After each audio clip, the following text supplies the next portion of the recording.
আসসালামু আলাইকুম প্রিয় দর্শক শ্রোতা মণ্ডলী। ন্যাশনাল টি কোম্পানিতে স্বৈরতন্ত্র ও দুর্নীতি, বিনিয়োগকারীদের সতর্কবার্তা।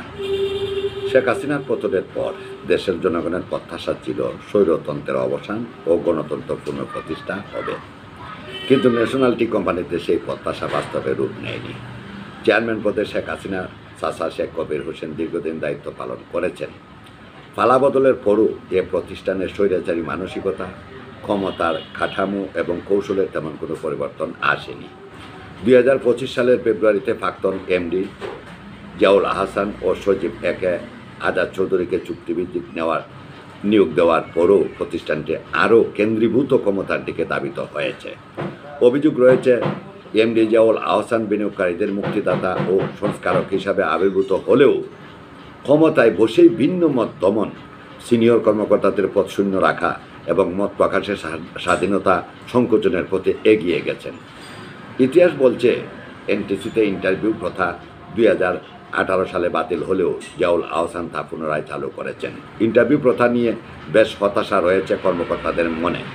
বৈষম্য খুব মনে পুষে রেখে একটি প্রতিষ্ঠানের গুণগত পরিবর্তন কঠিন মনে করছেন তারা। এতে করে এনটিসির গতি বাড়াতে সৃষ্টি হচ্ছে প্রতিবন্ধকতা। গত 15.5 বছরে স্বৈরাচার সরকারের অনুসারীরা এখনও বহাল তবিয়তে রয়েছেন। যারা দলীয় কর্মীর মতো আচরণ করছেন তারাও বহাল রয়েছেন এখনও। এছাড়া ডিএমডি, জিএম, ডিজিএম গুরুত্বপূর্ণ পদ শূন্য রেখে সকল সিদ্ধান্তের ক্ষমতা নিজের হাতে কুক্ষিগত করেছেন। সিন্ডিকেটের প্রতি আনুগত্য নিশ্চিত করা, গণমাধ্যম নিয়ন্ত্রণের চেষ্টা এবং চুক্তি নবায়নের বৈষম্যের অভিযোগও উঠেছে।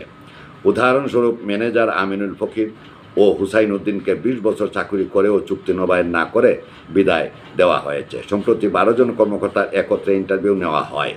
এখানেও সবচেয়ে বড় কম নাম্বার 13 পেয়েও শাহাদাত হোসেন এখনও বহাল রয়েছেন। তার বিরুদ্ধে বিস্তর অভিযোগ থাকা সত্ত্বেও এমডির খুব কাছের কর্মচারী হওয়ায় পদোন্নতি দেওয়ার বোঝাপড়া হচ্ছে বলে সূত্র জানায়।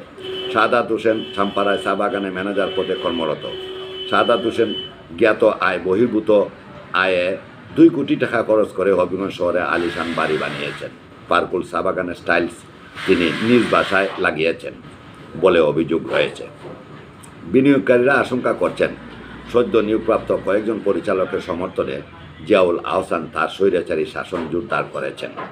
অতীতে অনিয়ম দুর্নীতির দায়ে বরখাস্ত হওয়ার পরও তিনি 2 বার ক্ষমতায় ফিরে আসেন এবং প্রশাসনিক দলীয়করণ সহ একতরফা ক্ষমতা কুক্ষিগত করেন।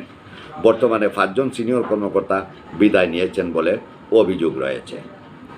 এদিকে 23 লাখ টাকার চা চুরির বিচার আজও হয়নি। দুর্নীতিবাজ কর্মকর্তাদের জবাবদিহিতাও নেই। বিনিয়োগকারীদের মতে, যদি এই অবস্থা চলতে থাকে তবে একদিন চা বাগানগুলো বিক্রি করে দেওয়ার পরিস্থিতি তৈরি হতে পারে। ইতিহাসের অভিজ্ঞতা বলছে, এ ধরনের শাসন দীর্ঘস্থায়ী হয় না। ধৈর্যের বাঁধ ভাঙলেই স্বৈরতন্ত্রের পতন অনিবার্য। শেখ হাসিনার পতনের পর দেশে আশা জেগেছিল স্বৈরতন্ত্রের অবসান, গণতন্ত্রের পুনর্জাগরণ হবে, কিন্তু ন্যাশনাল টি কোম্পানির বাস্তবতা এক ভিন্ন চিত্র তুলে ধরেছে। শেখ হাসিনার চাচা শেখ কবির হোসেনের নেতৃত্বে যে স্বৈরাচারী কাঠামো গড়ে উঠেছিল তা এখনও বহাল। পালাবদলের পরও মানসিকতাও বদলায়নি, কৌশলও অপরিবর্তিত। 2025 সালের ফেব্রুয়ারির 3 তারিখে চুক্তিভিত্তিক নিয়োগ পাওয়া জিয়াউল আহসান ও আজাদ চৌধুরীর হাতে কেন্দ্রীভূত রয়েছে সকল ক্ষমতা। সিনিয়র পদগুলো শূন্য রেখে ইন্টারভিউ প্রথা চালু করে এবং সিন্ডিকেটের আনুগত্য নিশ্চিত করে তিনি ক্ষমতা আঁকড়ে ধরেছেন। 20 বছর চাকরি করেও ম্যানেজার আমিনুল ফকির ও হুসাইন উদ্দিনকে বিদায় জানাতে হয়েছে। মোট 5 জন সিনিয়র কর্মকর্তা ইতিমধ্যেই বিদায় নিয়েছেন। এদিকে 23 লাখ টাকার চা চুরির বিচার হয়নি। দুর্নীতিবাজদের বিরুদ্ধে কোনো পদক্ষেপও নেওয়া হয়নি। দুর্নীতিবাজদের আইনের আওতায় আনা দরকার। সেই সাথে চুরি ও আত্মসাতের অর্থ উদ্ধারের চেষ্টা অব্যাহত রাখতে হবে। সব কিছুই রাতারাতি হবে না, তা নয়।